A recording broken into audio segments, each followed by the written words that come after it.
I'm going to use Google Sketchup to show you how to create an orthogonal of a cutting board.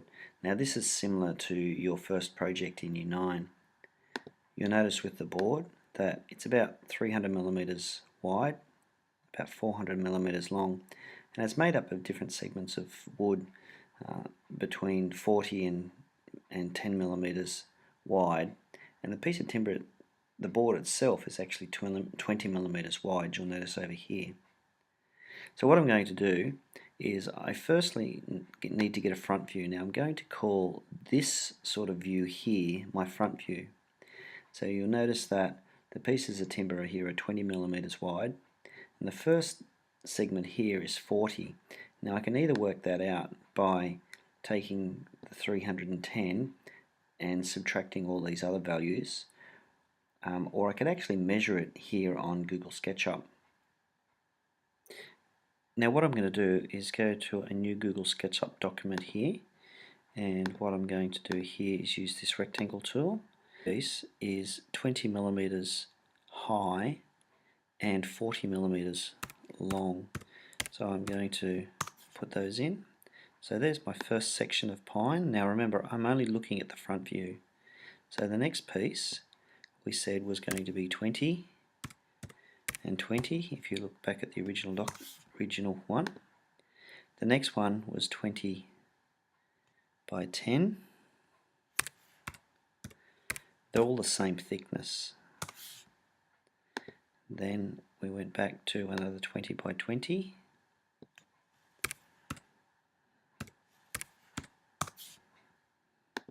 Then another larger piece, which was again 20 millimeters thick but 40 millimeters wide. And these just keep repeating themselves.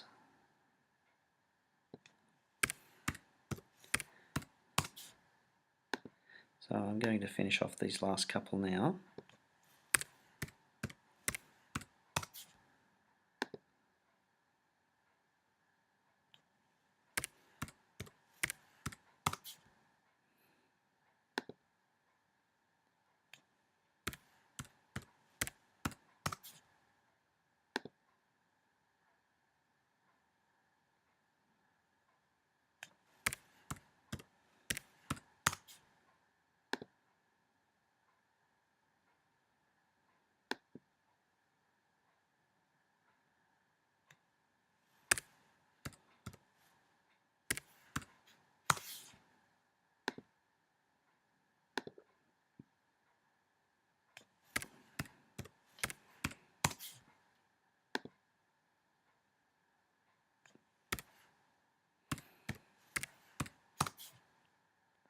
So you notice now I've got most of the pieces, and if I go back and have a look, you'll notice here that I've got 1, 2, 3, 4 pieces that are 40 millimeters by 20.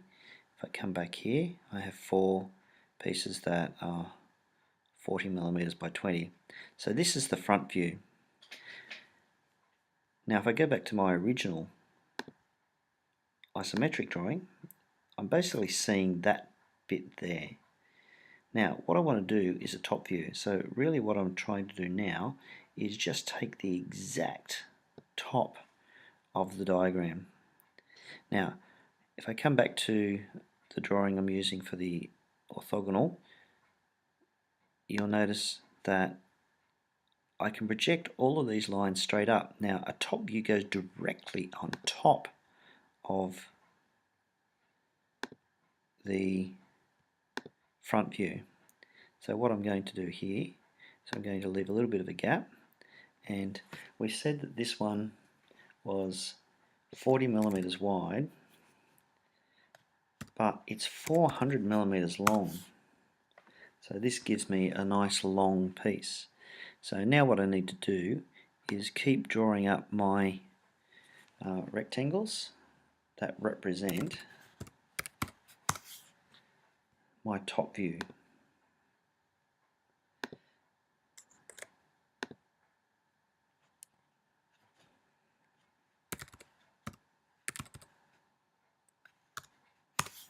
So you can see how this now is directly above my front view and that they line up.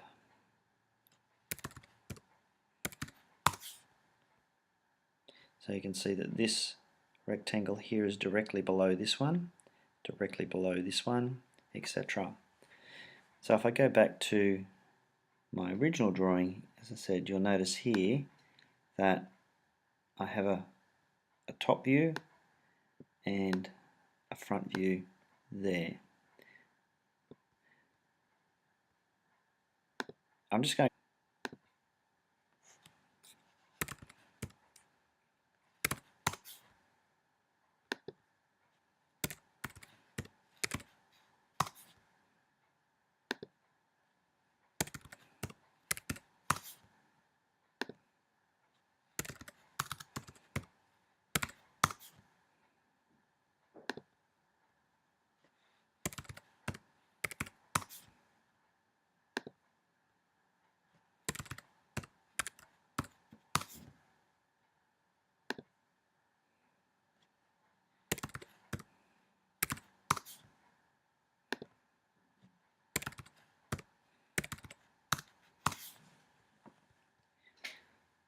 So you notice now I have my top view, so as though I'm looking directly down on top of it. If I go back again to the original isometric, you notice there's a hole cut out of it. Now I need to find out how far this hole is away, so in this case I'm going to use the tape measure in Google Sketchup, and it actually tells me here that it's 40 millimeters from one point to the next, and if I tape measure from there to there, it tells me that it's 80 millimeters. So I'm going to use this same tool over here, in that now what I'm going to do is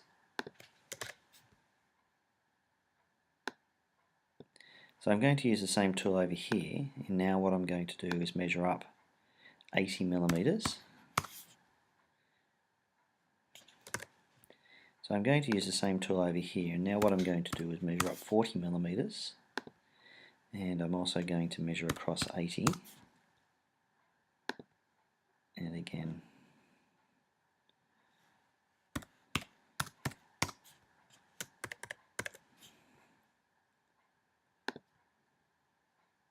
now the other measurement I need is how far that gap is there, the hole that's cut through, and you'll notice here it's telling me that it's 40 millimeters. Now I'm going to use the same tool here. So we said that it's 40 millimeters from that bottom line up, and that the hole itself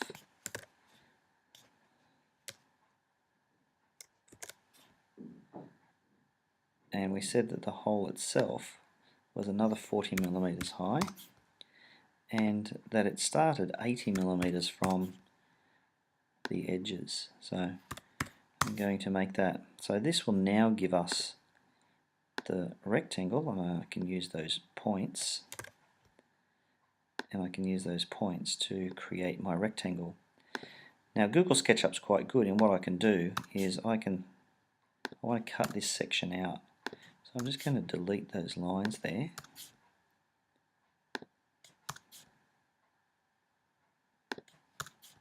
And delete this inside bit. Now I can see through it as though I've actually got a hole cut in it. If I go back to my original drawing, I now want to do the side view. Now the side view, when I look at this, is actually that bit there. So really all we're going to see is a rectangle. And in this case, the rectangle is going to be 40 millimeters long and 20 millimeters high. Now in orthogonals, if you've looked at some of the instructions, there's actually a 45-degree line that comes in that is used for this. So what happens with the 45-degree line,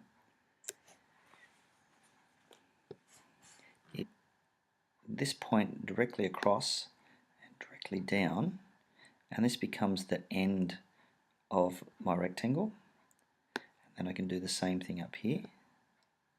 Now Google SketchUp's filled in that point for me, so I'm just going to take that out.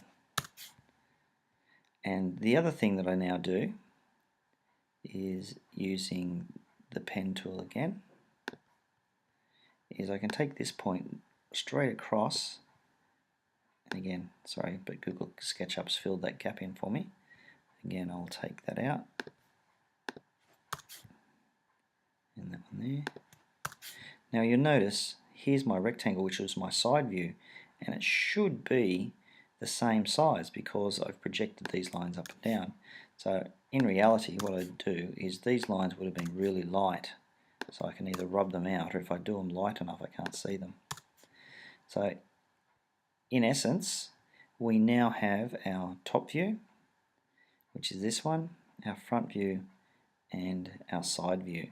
Now notice the orientation. Front view, directly above it is my top view, and these lines could have been projected up, and beside it, to one side, in this case, is my side view. Alright, now there's a couple of activities that are also on this site, so if you can either use Google SketchUp or you can do this with paper and a pencil, but try and draw up a front view, a top view, and a side view of each of the activities.